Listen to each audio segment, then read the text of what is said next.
Vamos lá, muito obrigada, doutora Luciana, doutor Ângelo, doutor Pedro Imbitai.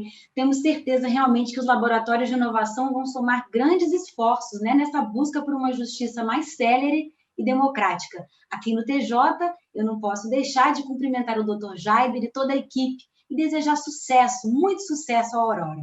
Maravilha. Então, para fechar essa segunda manhã do primeiro Seminário Nacional de Gestão e Inovação no Judiciário, nós vamos receber Eduardo Teva, consultor, autor de livros e profissional com mais de 30 anos de experiência nas áreas de gestão e formação de equipes. Eduardo Teva palestrará sobre teletrabalho, produtividade e efetividade da justiça na era do processo eletrônico. É com você, professor Teva. Boa tarde, Heloísa. Boa tarde a todos vocês que nos... Bom dia, né? Já é quase boa tarde, mas vamos lá. Bom dia a todos vocês aí que nos assistem. Em primeiro lugar, parabéns por esse seminário extraordinário, pela qualidade dos palestrantes. Erraram nesse palestrante, mas nenhum evento é perfeito, né? Mas pode ter certeza que a partir de agora eu vou tentar contribuir com a minha visão clara, né? Com a minha visão precisa de um pesquisador, de alguém que entende o comportamento humano e de alguém que tem estudado muito o teletrabalho, porque acredito que ele é uma tendência irreversível nas nossas vidas e fará parte do novo judiciário. Nós estamos falando sobre gestão, nós estamos falando sobre inovação no judiciário, e neste momento, talvez, o teletrabalho seja um componente vital nesse processo, por uma gestão mais adequada de recursos, por permitir uma maior qualidade de vida, mas algo que precisa ser adaptado, reestudado e encontrado uma nova formulação para que ele realmente funcione. Vou dividir a minha tela com vocês agora, a partir de agora, então, para que a gente possa dividirmos juntos aqui um pouco desse tema fascinante que é teletrabalho e produtividade. A minha vida hoje se divide entre iniciativa privada e setor governo. Tenho a possibilidade hoje de atuar para grandes órgãos do governo, né? Sejam eles em qualquer esfera, forem, inclusive, no próprio TJDFT, eu já tive o privilégio de trabalhar aí com vocês, conversando sobre teletrabalho, e essa minha experiência, essa minha vivência, também como administrador público, que faz parte da minha formação, me permitiu ter uma visão muito ampla do desafio do serviço público, das peculiaridades do serviço público, entendendo que eu estou falando com uma elite do serviço público, realmente é uma elite do setor público, um público de altíssimo valor intelectual, um público com uma capacidade contributiva nos seus conteúdos, como foi agora expressado por todos os brilhantes palestrantes que me antecederam. Então, vamos dar uma visão clara aí sobre o que está acontecendo e o que vem por aí. Nós somos, quem sabe, espectadores privilegiados, né? Por um lado, o lado negativo, assistimos a maior pandemia dos últimos 100 anos, bem na nossa vez, né? Isso é uma coisa chocante, isso é uma coisa terrível que aconteceu, mas tudo isso acelerou um radical processo de mudança dos últimos 50 anos. Né? Se a gente fosse voltar para trás em 50 anos, que é uma volta muito longa no passado, nunca existiu nada parecido com o que nós estamos vivendo no novo mundo do trabalho. E se adaptar a essa nova realidade requer desafios, requer, como disse, com muita competência o doutor Isidro, uma capacidade de aumentar nosso repertório de competências. E eu acho que é isso que tem que ficar claro para todos que estão nos assistindo nesse momento. O nosso desafio é aumentar o repertório de competências, nos tornarmos pessoas mais capazes, adquirirmos a fluência digital também falada anteriormente, com muita competência para que possamos gerar e sermos agentes privilegiados nesse cenário de mudança que estamos vivendo. Imaginem, agora não vamos voltar 50 anos atrás, vamos voltar para 2005. Imagina se a gente dissesse, então, que alguém agora começaria a trabalhar de casa, sem ir num órgão, sem ir no seu gabinete, sem ir na sua empresa. Isso pareceria quase uma piada para nós, ou quem sabe até uma coisa meio de os Jetsons, naquele desenho do futurismo, né? Não deve ser verdade. Talvez um dia, né? Esses dias meu filho perguntou, estava vendo e disse assim, pai, carro ainda vai voar? Não sei, seria um caos no trânsito, mas talvez um dia os carros voem. Então, a nossa capacidade, meus amigos e amigas do TJDFT e todos que nos assistem em todo o Brasil neste momento, a gente, neste momento, não tem mais previsibilidade da mudança. A mudança atingiu um grau e uma velocidade que são muito complexas de nós nos acompanharmos a essa situação. É difícil imaginar como estaremos trabalhando daqui a 2 anos, porque nós somos surpreendidos com um aumento do conhecimento, e hoje já se fala, e os grandes conhecedores falam, que a gente está dobrando o conhecimento da humanidade a cada novo ano, o que antigamente levavam 40 anos. Então, se a gente está vivendo uma velocidade de mudança muito grande, é preciso entender como isso se adaptará às nossas vidas e permitirá cada vez mais que sejamos produtivos, que entreguemos os resultados esperados e que conseguimos também gerar valores significativos, até mesmo de economia. Veja bem, minha querida Heloísa, seria muito natural, seria mais tranquilo, seria mais sereno sem a pandemia. Tanto que estivemos ano passado com vocês, aí no TJDFT, conversando sobre teletrabalho. Só que ninguém, naquele momento, conseguiria imaginar que viria uma pandemia. Estávamos num processo de adaptação gradual, o TJDFT vinha num projeto de adaptação gradual ao sistema de trabalho, e eis que aparece uma pandemia que impacta todo mundo, que transforma tudo em uma velocidade hoje que os especialistas falam que aquilo que levaria 5 anos para acontecer no mundo digital está acontecendo em 5 meses. Na iniciativa privada, nós tivemos a maior abertura de lojas de e-commerce, né? E só na pandemia nós abrimos mais lojas de e-commerce do que nos 5 anos anteriores.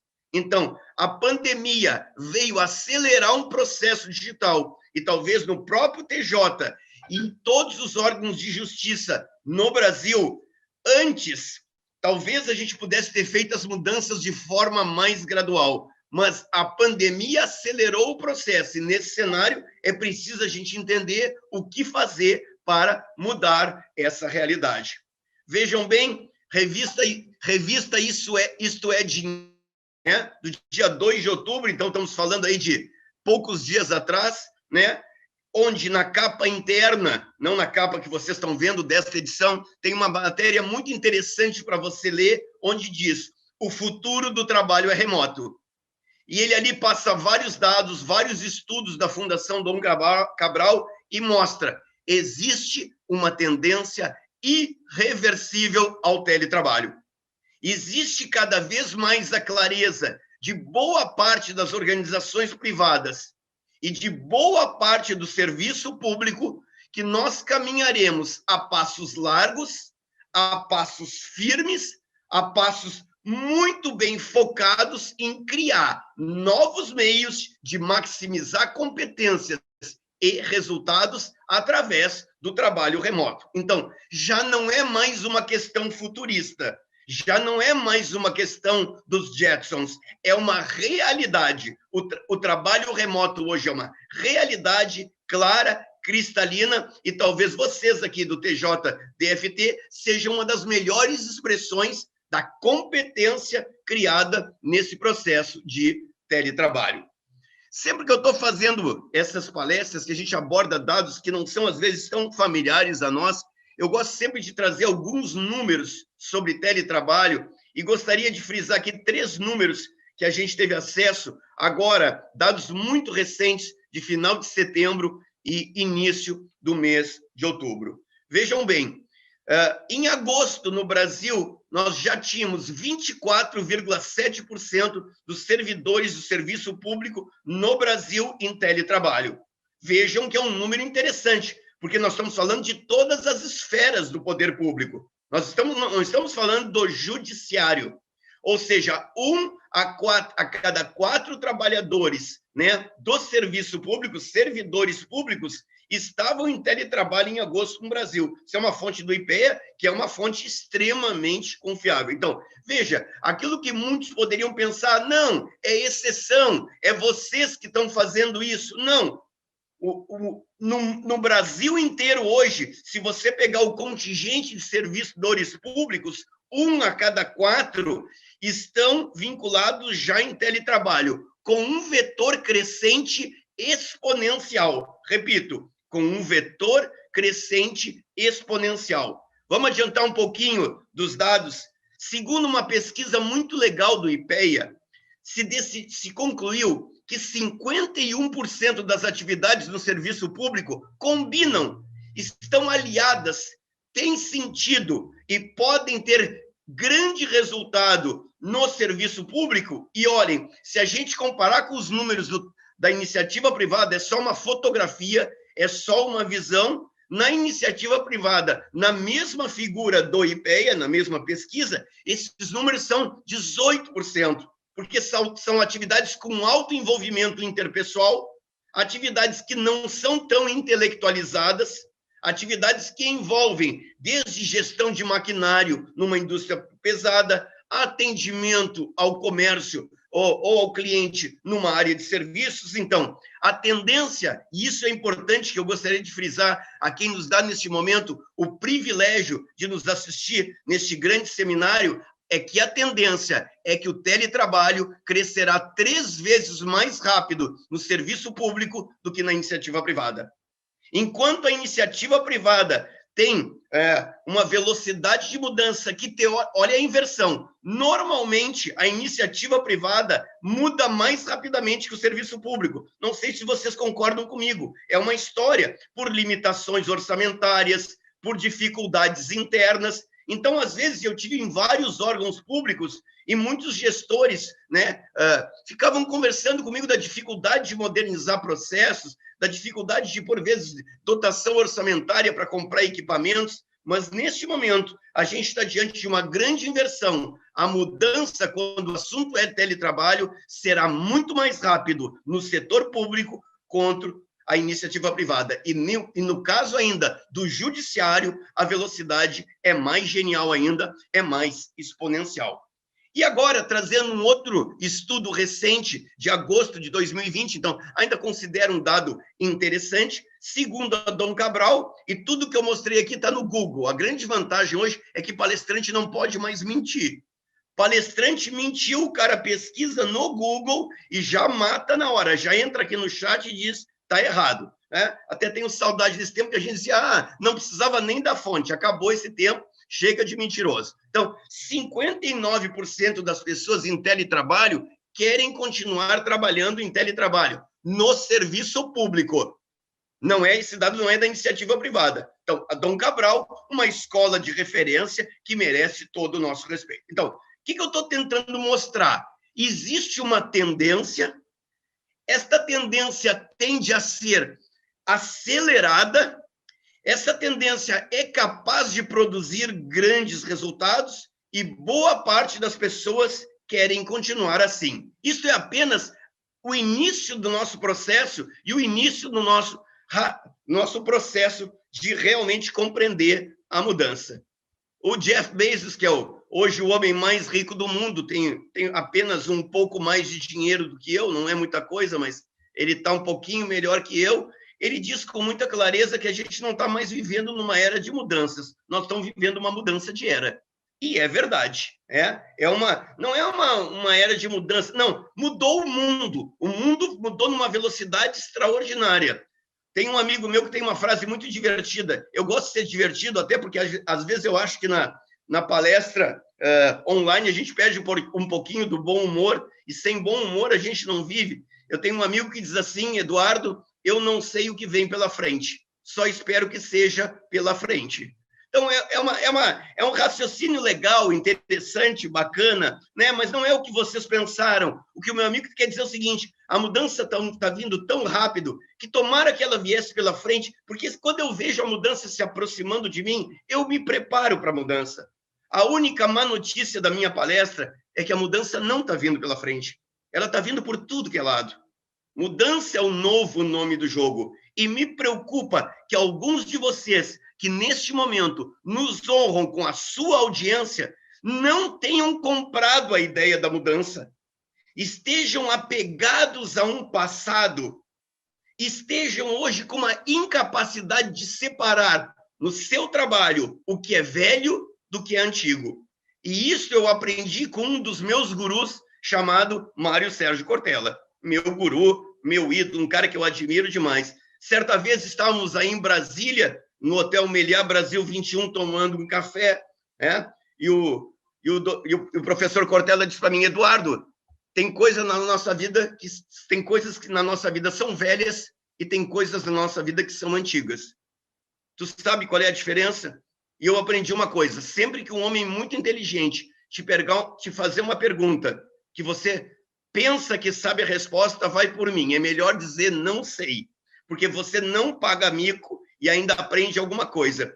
E o professor Cortella, com aquele linguajar extraordinário dele, disse: Eduardo, antigo é tudo aquilo que você faz há bastante tempo e continua tendo valor. E velho é tudo aquilo que você continua fazendo, mas não funciona mais. Eu acho que a justiça está num momento de separar o velho do antigo e, então, acrescentar o novo. Então, complementando ao meu guru Mário Sérgio Cortella, abandonemos o velho, que já deu certo, que já funcionou, mantenhamos o antigo, que está no DNA da justiça, de uma justiça competente, com seus desafios de aumento de produtividade, mas a nova realidade só vem quando nós também apresentamos o novo. Vejam bem, como é que a gente tem visto isso? No caso da justiça, por exemplo, eu não consegui encontrar uma imagem mais interessante, mas ela é apenas uma metáfora.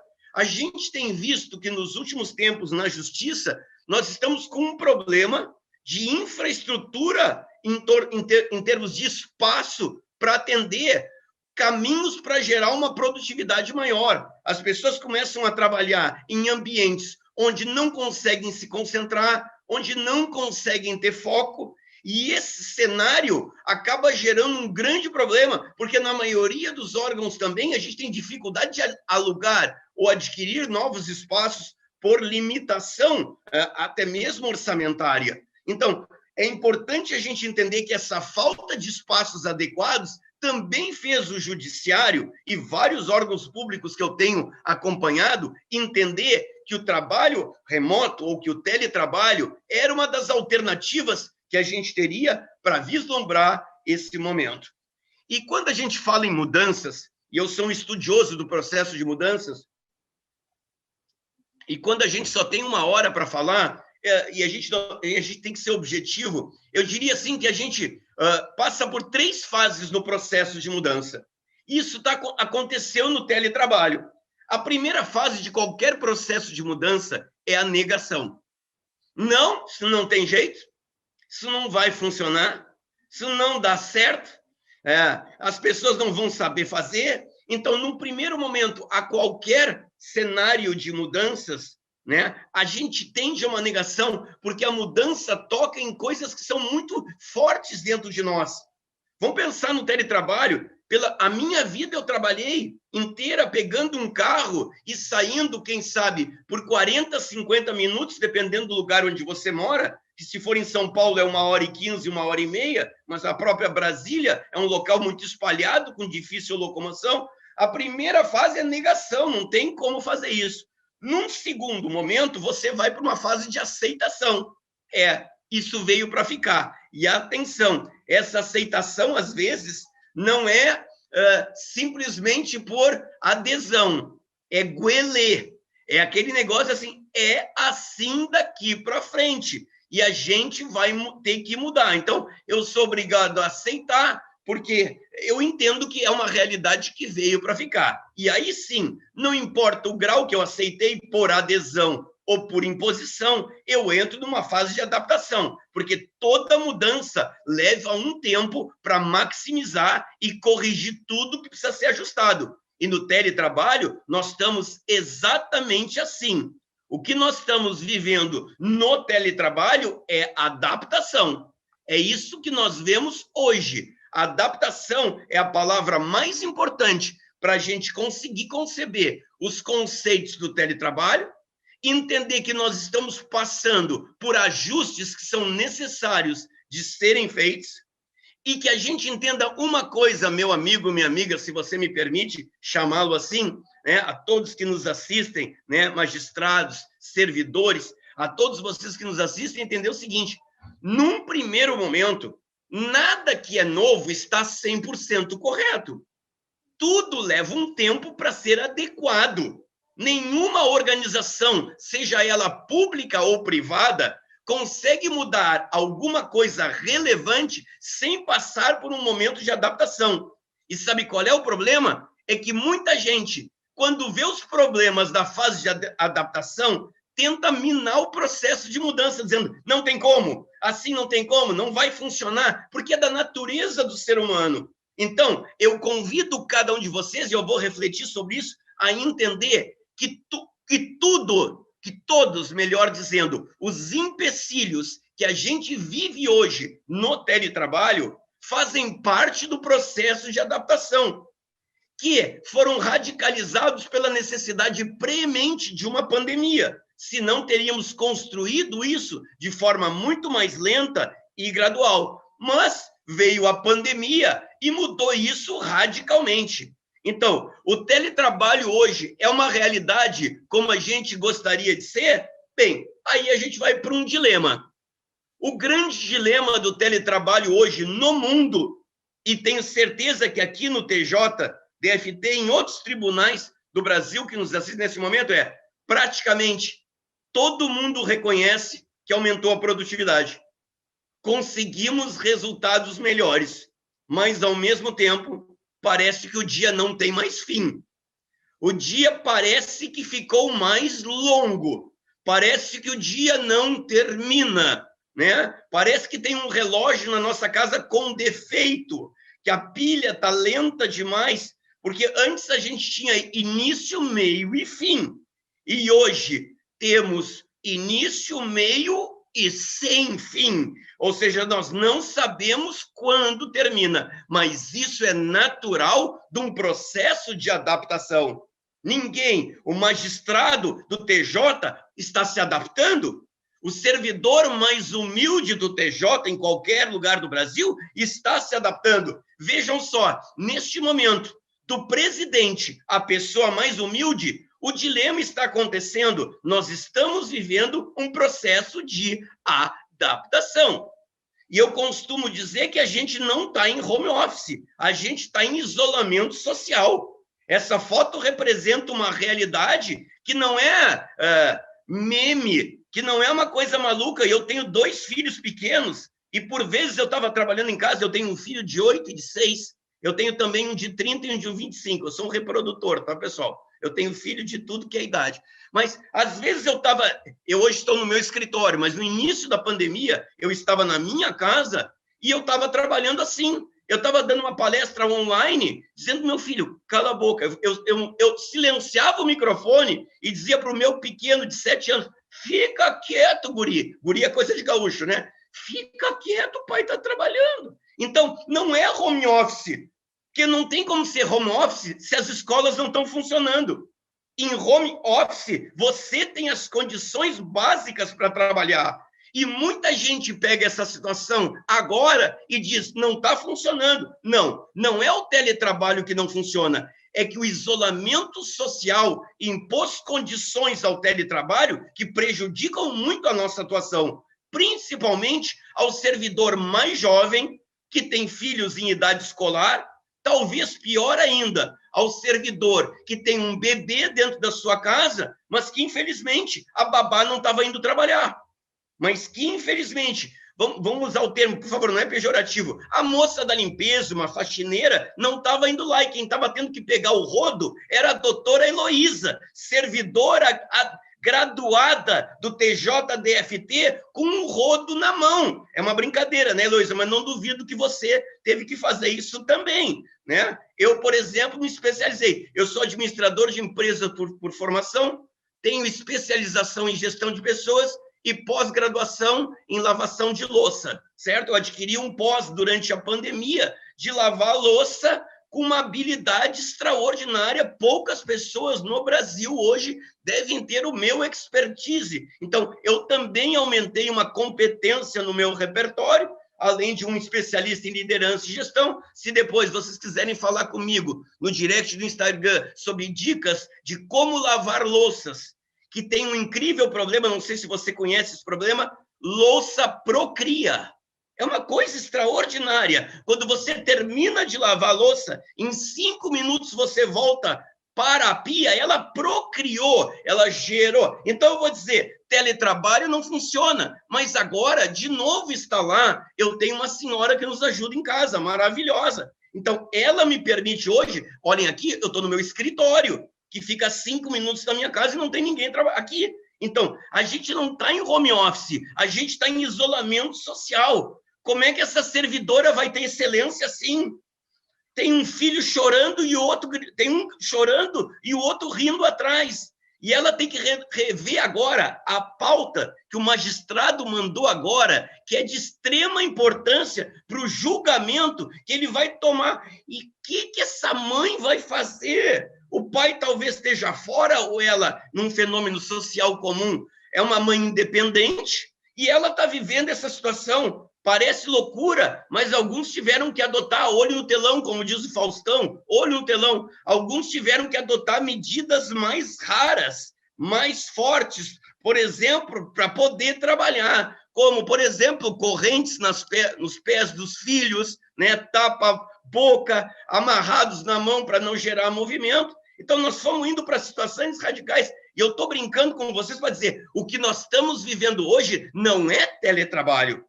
Nós estamos vivendo hoje um isolamento social. Se eu não entender que isso vai passar, muita gente hoje que é inimiga do teletrabalho não entendeu que daqui a 6 meses, e que Deus nos abençoe e vai nos abençoar, aonde teremos uma vacina, a escola voltará. Talvez teu marido, tua companheira, teu companheiro irá para o seu trabalho e você terá gente que possa te ajudar, aí sim, maximizar a competência do teletrabalho. Sem isso, a gente não vai conseguir trabalhar. Essa foto retrata para mim um modelo de teletrabalho, gente trabalhando no sofá. Repara bem, esse cara está trabalhando, a foto que eu fiz aqui, cortou aqui, mas ele está trabalhando no sofá. Então, gente que não tinha nenhuma cadeira boa para trabalhar. E eu soube que o TJ, inclusive, ajudou as pessoas a levarem cadeiras, equipamentos. É um órgão que pensa no bem-estar das pessoas. Mas assim, pessoal, essa cena de gente trabalhando no sofá não é ficção científica. Agora, eu pergunto para você, como é que você faz isso 7 horas na frente de um sofá? Sem ergonomia, né? Tendo que atender, né, um celular, tendo que escrever, fazendo anotações. E muita gente na sua casa não tinha um escritório. Boa parte de nós em casa, os privilegiados, né, tinha uma salinha desocupada. Tanto que eu dou palestra online, tem gente que assiste a minha palestra na cozinha, gente já assistiu a minha palestra no banheiro, né, porque não tem um lugar separado. Uma mulher respondeu para mim no chat da palestra, eu estou no banheiro, que é o único lugar que eu consigo me concentrar. Olha que maluquice, ela estava no banheiro, ainda bem que desligou o áudio, pelo mínimo, certo? O vídeo só mostrava o rosto. Então, nós não estamos vivendo uma situação normal, nós estamos vivendo uma fase de adaptação, e essa adaptação passa, neste momento, por uma coisa que eu preciso falar para todos os líderes.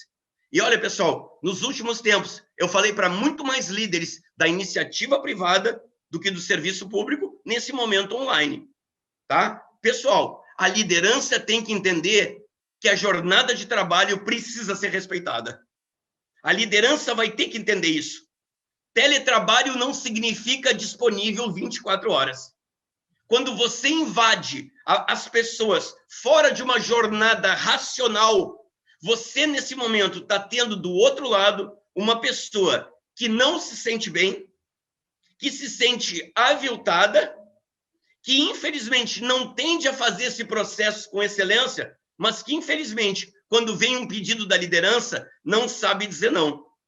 E, às vezes, a liderança manda um WhatsApp às 9h15 da noite e às 9h30 manda outro, perguntou, você não viu?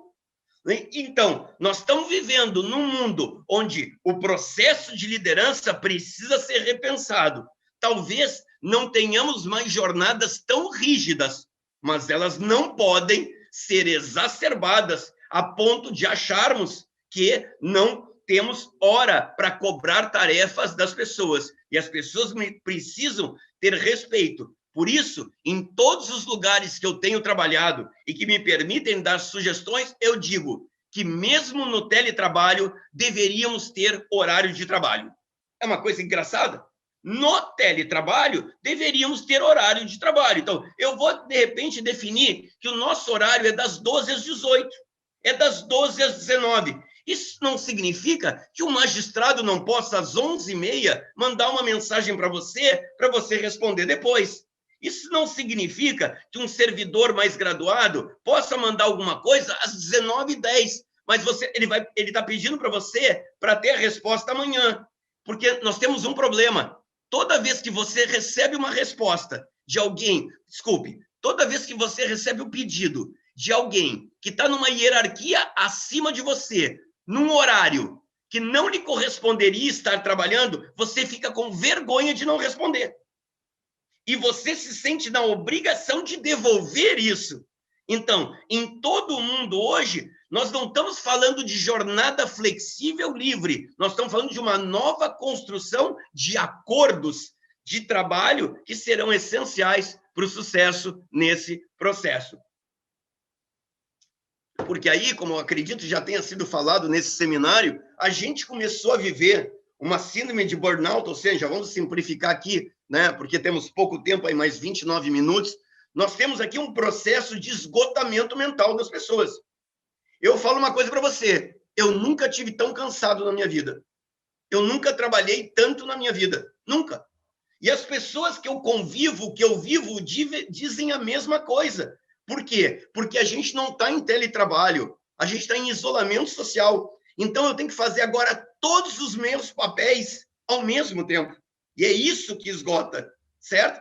Não adianta você dizer para uma criança não interrompe a mãe agora, que ela desconhece essa frase. Ela vai interromper a mãe. Então, você tem que estar disponível o tempo inteiro, começa seu dia extremamente, até disposto, e termina seu dia num esgotamento. E atenção, a gente chegou a níveis perigosos da questão da saúde. Por isso, eu diria, isto é absolutamente natural, porque a gente está vivendo uma fase de adaptação e vai mudar tudo isso, certo? Então, calma, ter serenidade é adaptação. E a maioria das pessoas em todas as pesquisas, inclusive aí no TJDFT, que serve de exemplo para todos que nos assistem no Brasil, preferem continuar em teletrabalho, como a própria pesquisa da Dom Cabral mostrava em todos os órgãos públicos. E veja só, por favor, não confunda maioria com unanimidade, porque nada nesse mundo é unânime. Não existe unanimidade no mundo. Dizem que toda unanimidade é burra, né? Porque se a unanimidade, o conceito é tão radical que não precisava nem unanimidade, certo? Se você se dá o trabalho de pensar quem é a favor ou contra, certamente são pessoas, né, cuja opinião é verdadeira e é respeitada. E assim teremos que trabalhar. Mas vamos olhar para o futuro um pouco nesse momento. Temos gente, acredito, né, Heloísa, que nos assistem em todo o Brasil nesse seminário.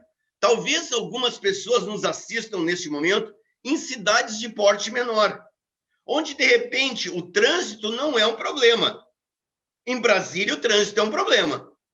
Se você sair ali por volta de 18 horas da esplanada dos ministérios, né, você vai levar, provavelmente, para chegar na sua casa, 30, 40 minutos. Dependendo de onde você mora, você vai levar o mesmo tempo para ir para o trabalho. Eu tenho um amigo meu que mora em São Paulo, em Alphaville.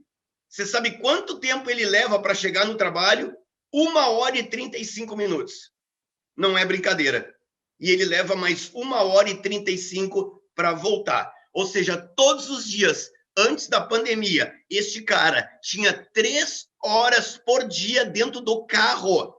Sabe o que ele fazia? Começou a estudar inglês dentro do carro. Diz que já está falando inglês fluentemente. Porque 3 anos vivendo assim é a melhor escola de inglês do mundo. Mas isso, puxa vida, vamos olhar para frente, a gente vai ganhar um tempo precioso nisso. Segunda coisa, puxa, talvez a gente vai ter um tempo para poder estar mais perto das pessoas que a gente ama. A gente vai poder adaptar melhor a nossa jornada. Deixa eu contar uma história rápida para vocês. Na minha história como empresário, eu cheguei a administrar uma empresa com mais de 700 colaboradores. E uma coisa eu criei na minha época, hoje não tenho mais nenhum vínculo, hoje sou consultor já nos últimos 10 anos. Eu criei uma coisa muito simples, que era o seguinte: no dia do aniversário do funcionário, ele podia escolher folgar de manhã ou folgar de tarde. Era um presente para ele. Além da lembrancinha, ele tinha naquele dia, ele podia escolher não trabalhar de manhã ou não trabalhar de tarde.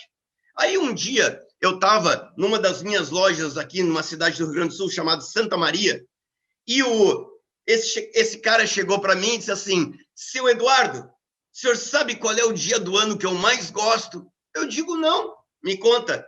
É o dia do meu aniversário. Eu digo, claro, é verdade, é um dia legal. Não, o senhor sabe por quê? Porque nesse dia eu posso ir embora mais cedo.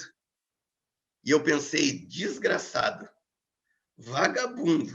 Para isso, ele era o melhor dia para ele do ano, para ele poder ir embora mais cedo.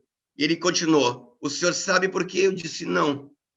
É porque é o único dia do ano que eu consigo pegar meus filhos na escolinha.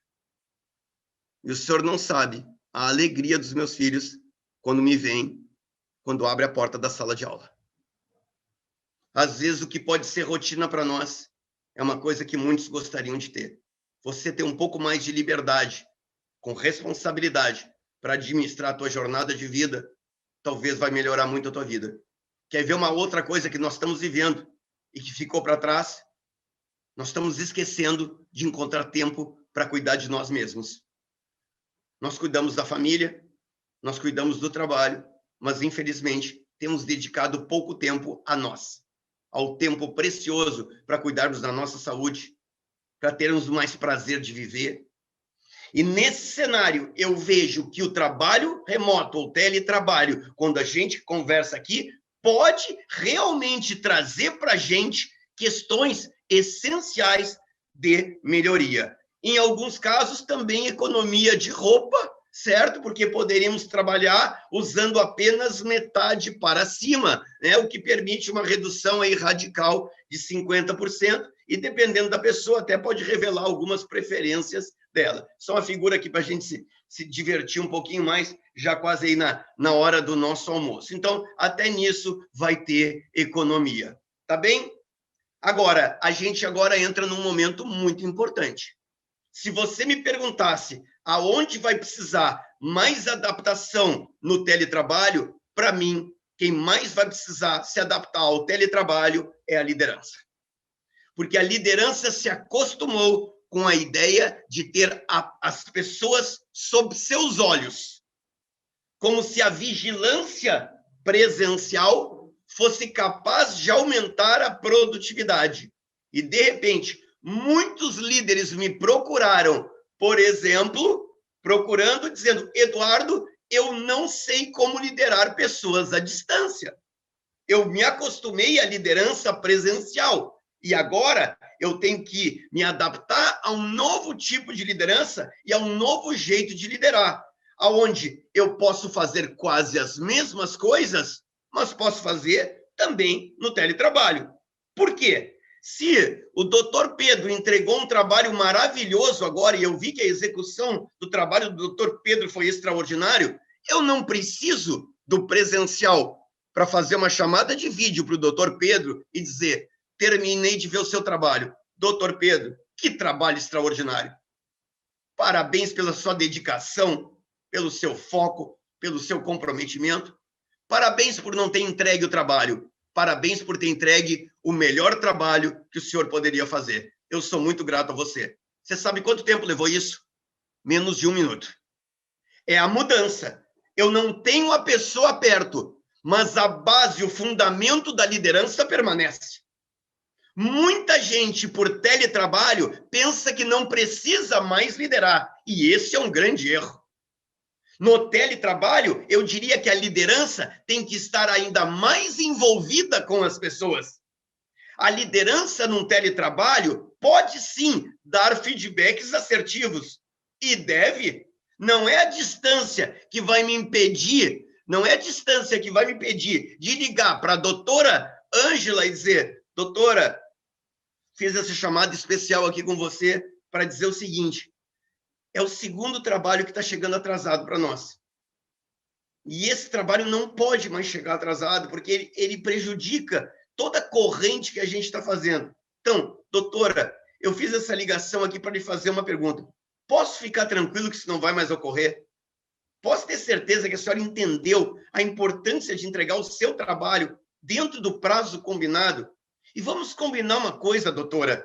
Se em algum momento não for possível entregar no prazo, a senhora me avisa um pouco antes para a gente criar um novo prazo e deixar as pessoas cientes dos novos prazos a ser. Ou seja, um capítulo simples da base da liderança. Se você pegasse aqui na minha sala, aqui, todos os livros que estão aqui, se você, por exemplo, pegar o livro do Pipeline da Liderança, que é um livro extraordinário do professor Ram Charan, que é o professor da Harvard Business School, e é um gênio, é o meu guru na área de liderança e na área de execução. O professor Ram Charan fala desta liderança já numa fase de teletrabalho, onde o papel aumenta, mas não muda os fundamentos. E os fundamentos acabam sendo preservados. E isso é importante, porque no novo mundo, a liderança deixa de estar focada no controle e passa a estar focada na produtividade. E essa é a maior mudança da liderança do teletrabalho.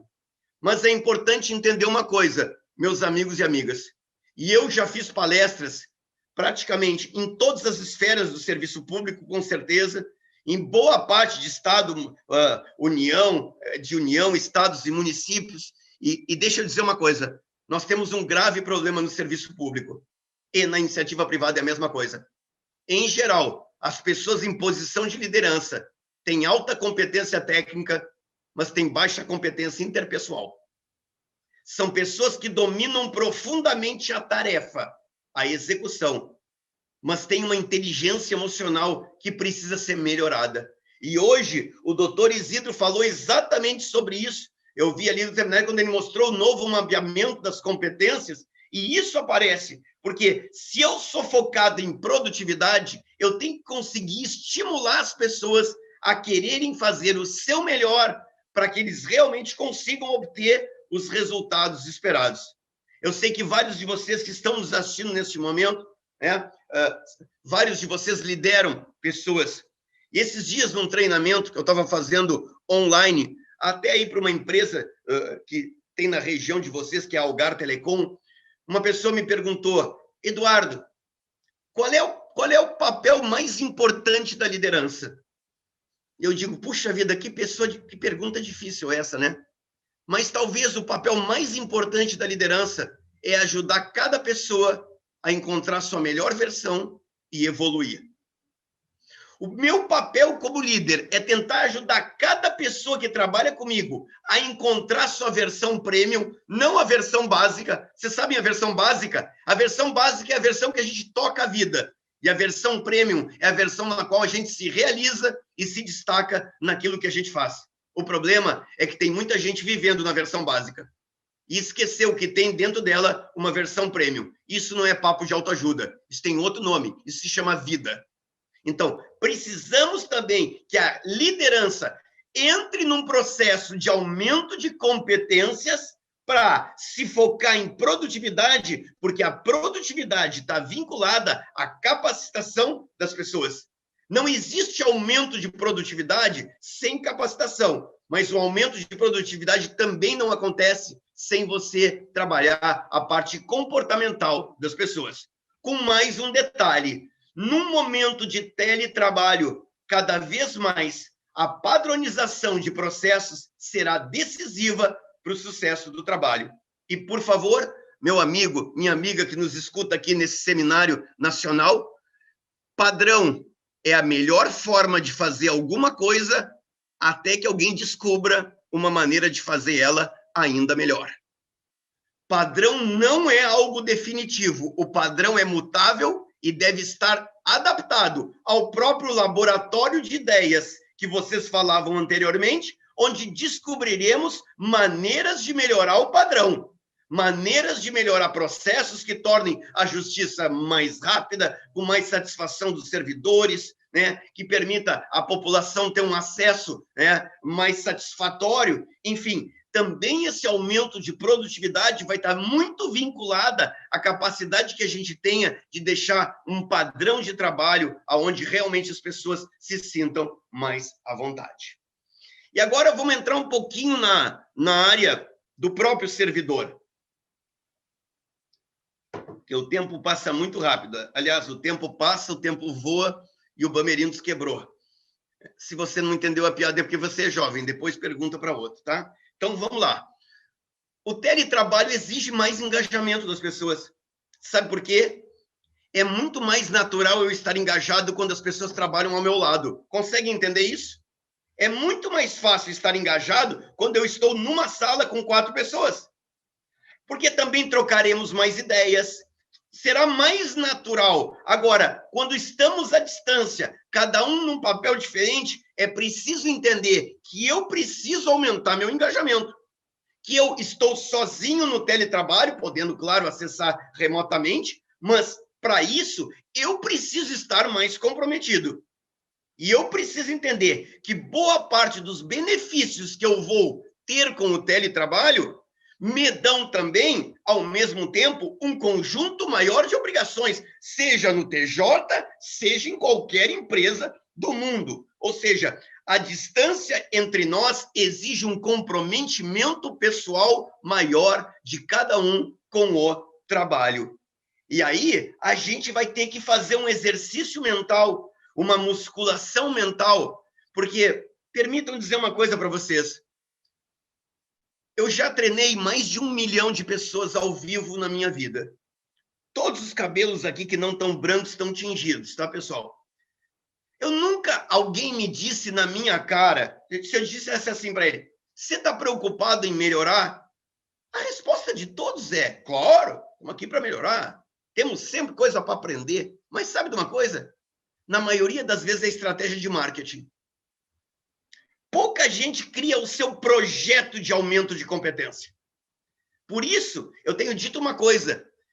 Eduardo, se não se adapta ao servidor público, porque aqui não tem aumento de salário, em categoria. Claro que se adapta. Eu digo que no novo mundo, nós teremos o nosso valor medido cada vez mais pela nossa raridade. O nosso valor será medido pelo quão raro é a maneira com que a gente faz o nosso trabalho, para que as pessoas olhem para você e digam, que mulher extraordinária. Que trabalho bem feito. Que homem fantástico. A marca desse cara é excelência.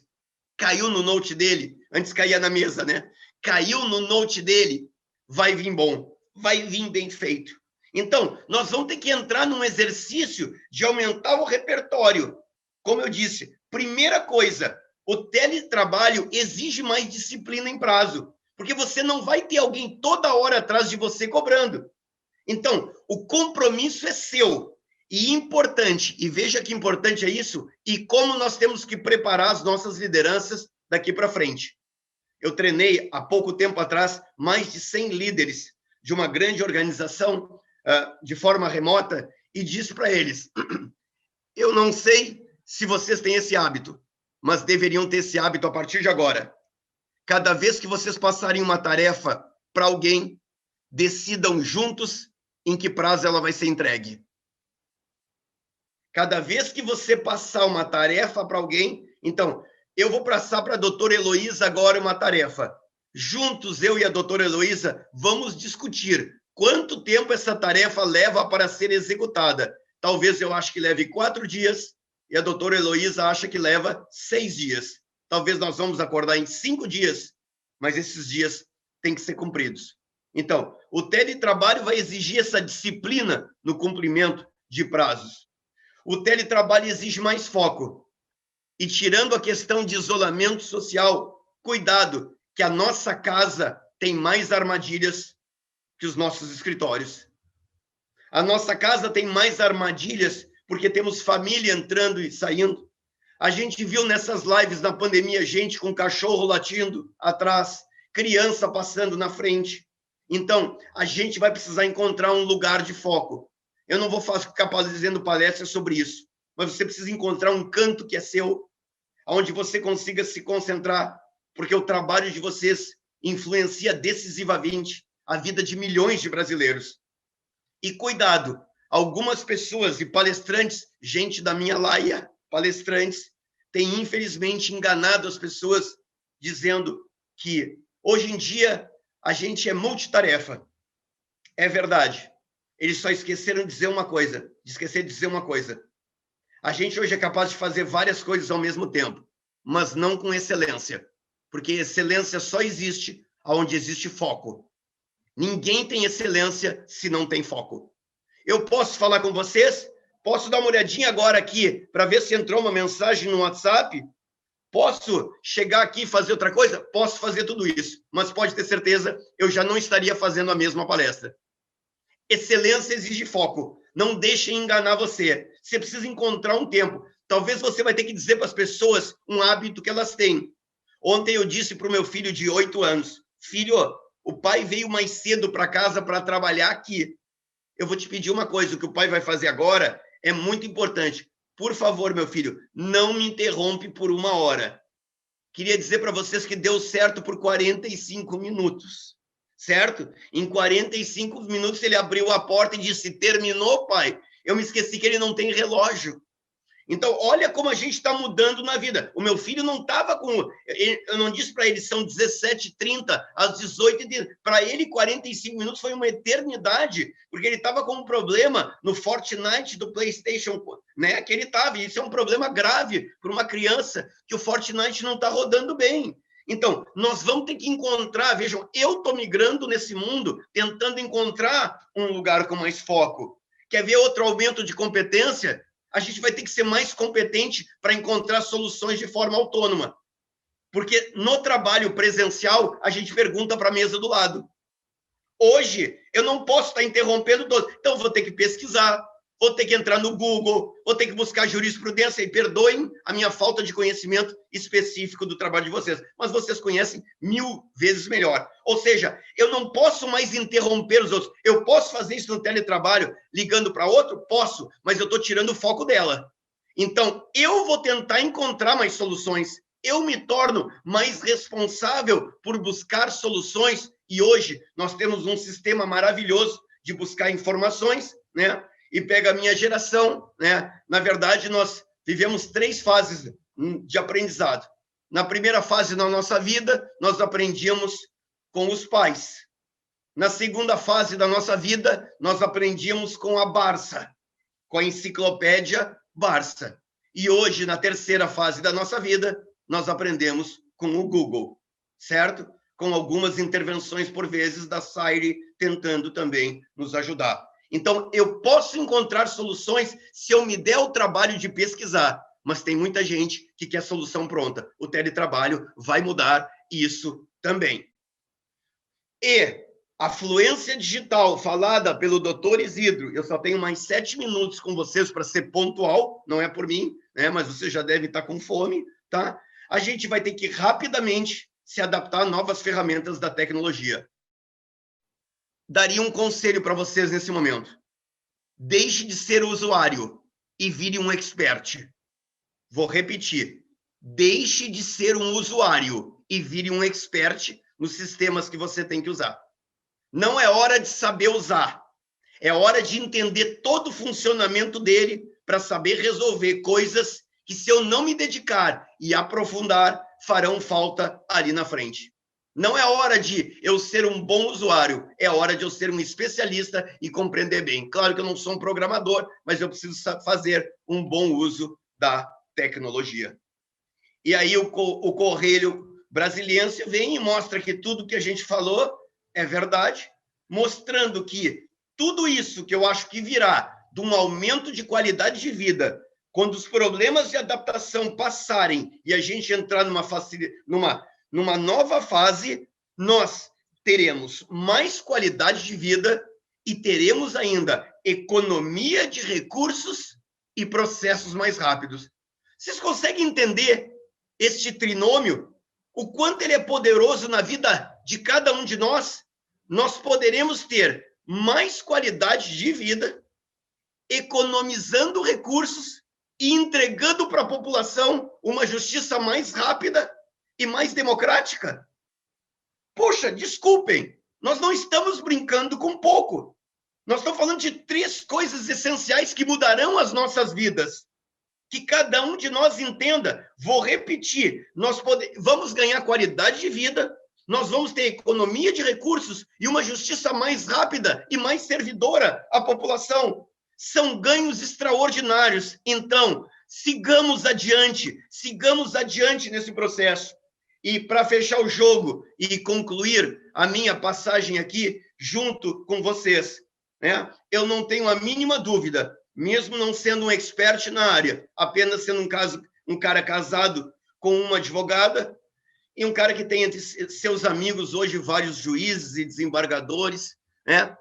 E por tudo que eu converso com eles, temos conversado pouco, até pelo isolamento social, eu não tenho a mínima dúvida que o que vocês estão fazendo neste seminário nacional é mostrando aquilo que vai mudar a história da justiça no Brasil.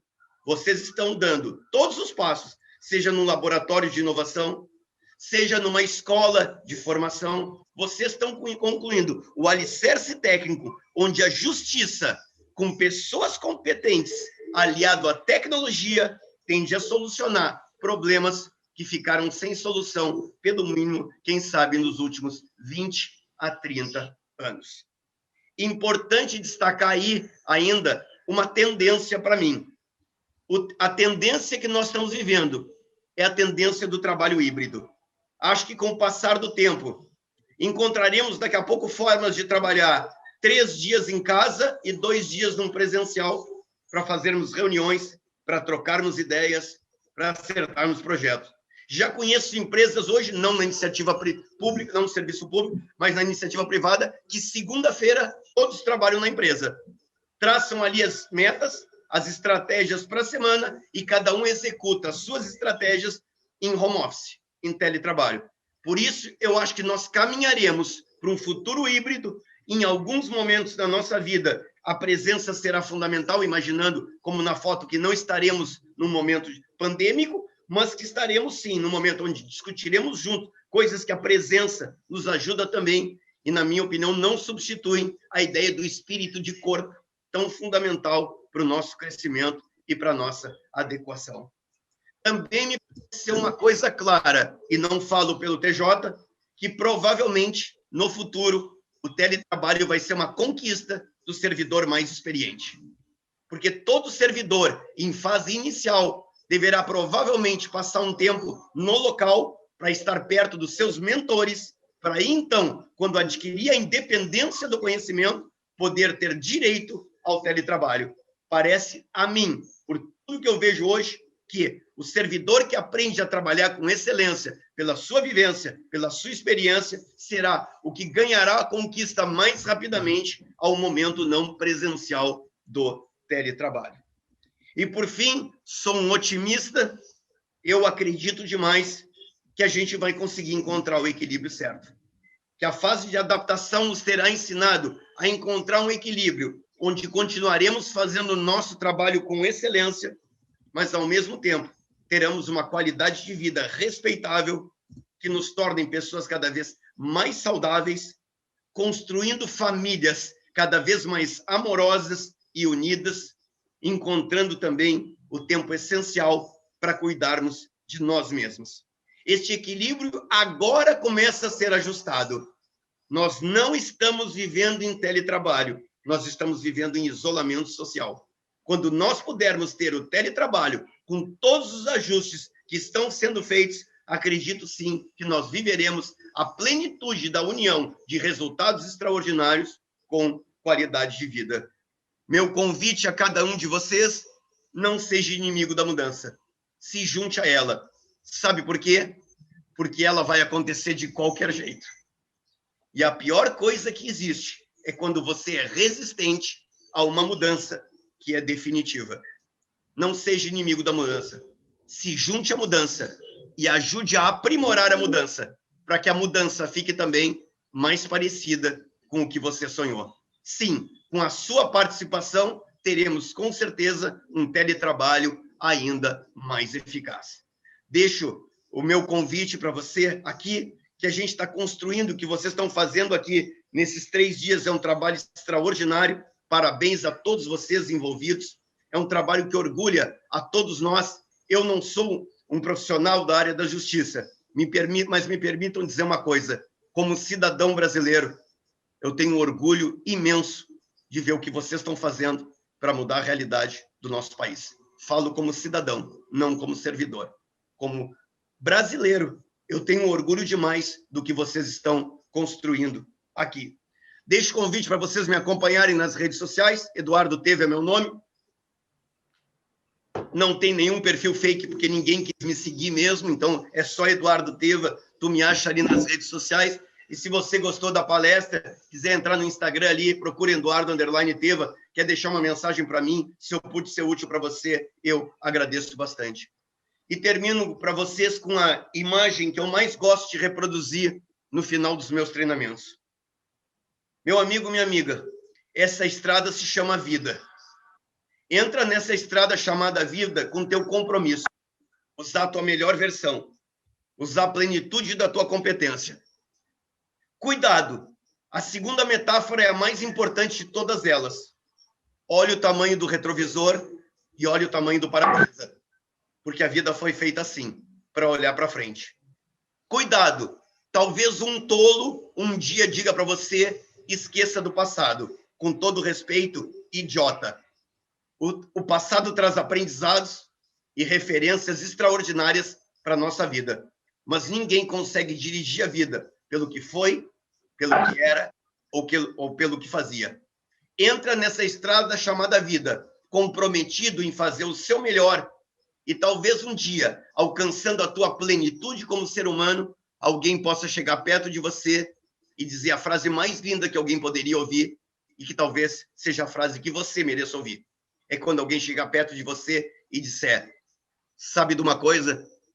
Esse mundo é muito melhor porque você existe. Esse mundo é muito melhor porque você existe. Grande abraço a todos. Heloísa, devolvo para você. Muito obrigado pelo carinho e muito obrigado pela oportunidade de dividir um pouco desse momento tão extraordinário do ponto de vista de mudança que estamos vivendo. Nossa, professor, muitos, se não todos que estão assistindo e que participaram no chat se identificaram, né, em algum momento com as suas observações. Eu queria chamar o doutor Pedro Jung para dar os nossos agradecimentos ao senhor. Doutor Pedro, por favor. Obrigado, Heloísa. Professor Eduardo, o senhor não deu uma palestra. Na verdade, o senhor conseguiu sintetizar em 1 hora, o senhor conseguiu sintetizar aí uma mudança de filosofia de vida e conseguiu trazer e plantar as sementes aí de grandes transformações que certamente nós enfrentaremos aí pela frente. O senhor estava falando aqui e infelizmente, eu precisava ficar um pouquinho aqui com alguns grupos abertos e a quantidade de mensagens, inclusive aqui da nossa administração, de colegas magistrados, colegas servidores, o tempo inteiro trazendo um pouquinho dessas informações que o senhor nos brindou. Então, o tempo inteiro a gente conversando que muito do que o senhor trouxe certamente será utilizado aqui na nossa instituição, no Tribunal de Justiça do Distrito Federal e dos Territórios, em prol dos nossos servidores, dos nossos colaboradores, dos nossos magistrados. Então, nós temos certeza aí que hoje foi um dia, mais um dia, né, o segundo dia do nosso seminário, mas mais um dia muito produtivo, que nós ganhamos muito. Então, eu queria, em nome do Tribunal de Justiça, da escola, da nossa escola judiciária, em nome da alta administração tribunal, dos nossos magistrados, agradecer demais a presença do senhor, a fala do senhor, e seja sempre muito bem-vindo aqui no TJDFT. Muito obrigado ao senhor. Então, eu devolvo a palavra a Elô e agradeço também a todos aí que nos assistiram até agora e devolvo a palavra a Elô para a gente encerrar o nosso dia de hoje do Seminário de Gestão e Inovação no Judiciário. Obrigado. Que maravilha! E é nesse clima de mudança de mindset e nesse sentimento de otimismo que nós chegamos ao fim do segundo dia do nosso primeiro Seminário Nacional Gestão e Inovação do Judiciário, a Justiça na Era Digital. É importante lembrar a todos os inscritos nesse seminário que deverão acessar o link que consta na descrição do vídeo aí no YouTube para validarem a sua presença e, assim, ao final, receberem um certificado de participação. Nosso próximo encontro será amanhã, com início às 9 horas da manhã em ponto, viu? E o acesso ao link do seminário foi encaminhado para o e-mail que você se inscreveu e ficará ainda disponível na página de inscrição. Em nome da Escola de Formação Judiciária do TJDFT, agradecemos aos patrocinadores, nossa AMB, a ESMA-DF, aos ilustres palestrantes, seminaristas e a todos os participantes que nos prestigiaram em mais essa solução educacional. Desejamos a todos um bom dia e até amanhã, pontualmente às 9 da manhã. Muito obrigada!